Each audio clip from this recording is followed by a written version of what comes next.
Hey, what's up guys, welcome to Poland's Garage. So today's video is going to be another how-to video. We are going to be removing this entire center console, and I'm going to show you, because as you can see, I'm removing the whole interior. So I was like, you know what, might as well show you how to take out the center console. It's actually much easier than it looks, even though there's no screws or anything, because this wood doesn't actually screw around anywhere.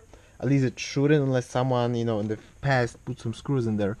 But besides that, if everything is how it's supposed to be, it's really easy. And usually I like to start with removing this little plastic trim to get this off the way. This is literally just pushed in. It's not even, there's no clips really or anything, just piece of plastic that is pushed in into the shifter, but it will stop it. It's not gonna stop it, it's gonna make it harder to pull the wood trim out later. Then you want to remove the radio, depending on how easy or how hard is it to remove your radio. Mine came out pretty easily. Remove all the wires. This is the radio, is obviously aftermarket. Good radio, like an original radio, would probably not come out that easily, and even some newer radios are probably mounted on better than this one. But yeah, this is the first time I'm actually moving this radio. But yeah, so we did get the radio out. There's one more cable. Okay, so we do have the radio out. Put this out of the way. You wanna slide your fingers from the back and push it out from the back. That's how the AC unit pops off. Then you pull on this tab and you exactly pull the same on this tab. This entire thing literally just pops out, as you can see. So we can put those cables back so they're not in the way. Then you take a screwdriver and Phillips, and you pull out this little screw. It's kind of hidden in there, so you shouldn't be able to see it, but you undo this little screw just like this. Okay, put the screw off. Those sides of this some people in the newer versions, you will have an ashtray here. This is just for people who don't have an ashtray in here, because my ashtray is right here, as you can see.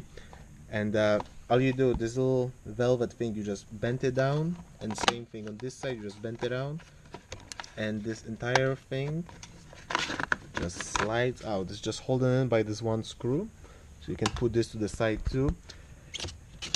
It's gonna be easier if you close this the storage thing, and you literally, all you do, sorry, so my bad, I didn't even thought that, because last time I took this out, it was not even there, but there's screws right here holding the plastic in as well. My bad, I'm sorry for forgetting about those. But yeah, after you remove that velvet thing, there's also screws right in here, and I completely forgot, because last time I was taking it off was from Justin's car, and Justin's car doesn't have those little things in there.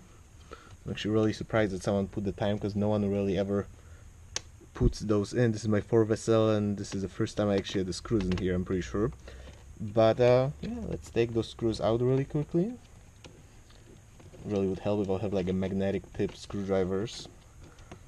This way I wouldn't it would be easier to take those out. But yeah, they're in kind of weird like positions. There's one right here, and right here, and the middle, as you can see, is a special imprint for it. This is where the velvet part screws on. But yeah, when you take those out right now, we have those three screws taken out, and all you do is just pull on it. Now as you pull on it, those stays in. Those switches that are over here, I have only 4, but you might have more, they stay in. But now you have to take out those switches from the cables that go, the plugs that go to the switches. So I don't know how you can see it. Usually you should be able to just clip them off, but I know it's really hard to, if you ever try to take them out, they're really hard. So it's easier, because you can clip off this whole switch. Sometimes it's just easier to unplug it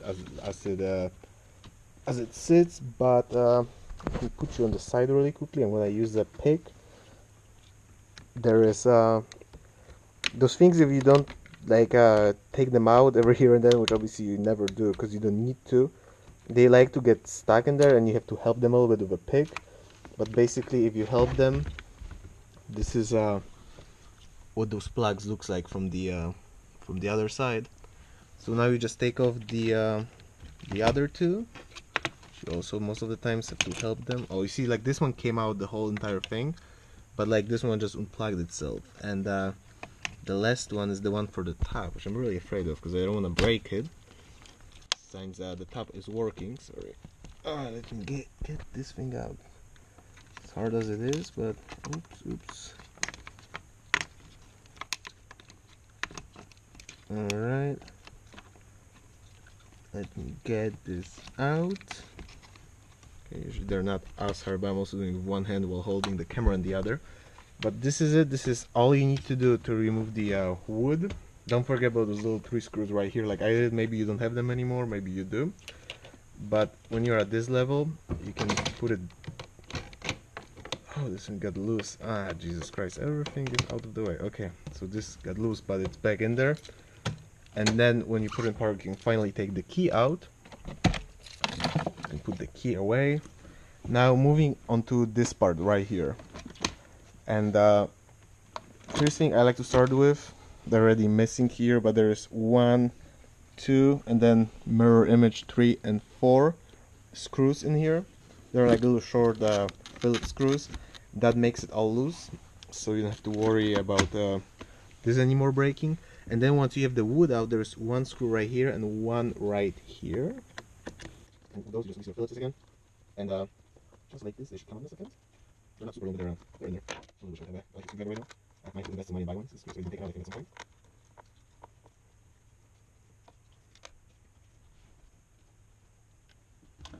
Alright, so once you have those 2 screws out and the 4 screws inside of the box, you can literally just pull on it. And the whole assembly pops open. So I don't have the rear what is it, the glove boxes anymore. It's a little bit harder to take it out because it slides kind of underneath, not too much but kind of underneath. But once you pull it all out, you can see you can unplug those, unplug the wire or the hose that goes to the popper, and you can move on to basically you have more screws over here.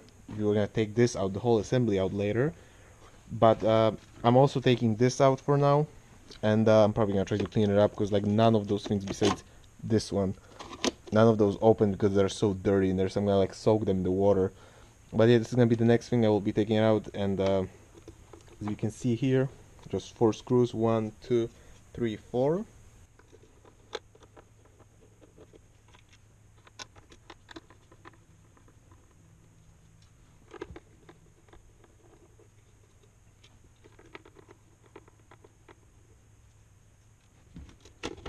Alright, so as you saw, I took off all 4 of those screws, and then all you do, you just pop it loose like this, and you have 3 plugs, 1, 2, and 3, and this is it. This is how you strip this whole thing apart. The next thing, if you would want to take out more, there is 1, 2, 3, and 4 screws to remove this, to unbolt this from the bottom. So I actually might take it out right now too. So let's just take out those 4 screws.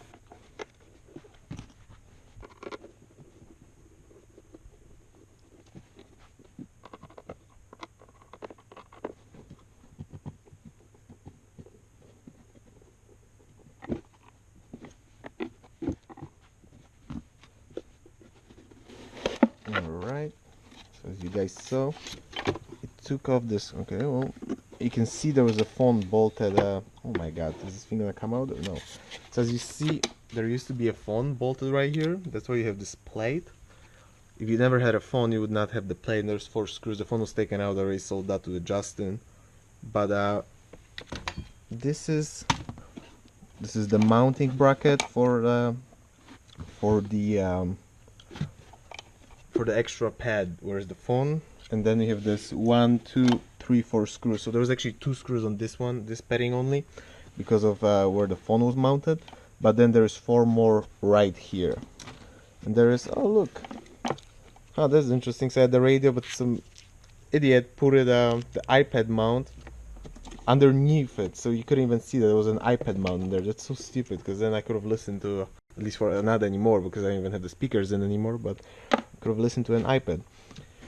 So yeah guys, so this is basically, this is how we take the center console apart. Hopefully it was helpful. I know this video is kind of all over the place. I'm not the best with those like how-to videos, but I'm trying to help you as much as possible, and Hopefully if you have an R129 you can use it, and maybe I helped you a little bit. So if I did, don't forget to give it a like, subscribe, stay tuned, see you next time. Also let me know in the comments if I helped you or not.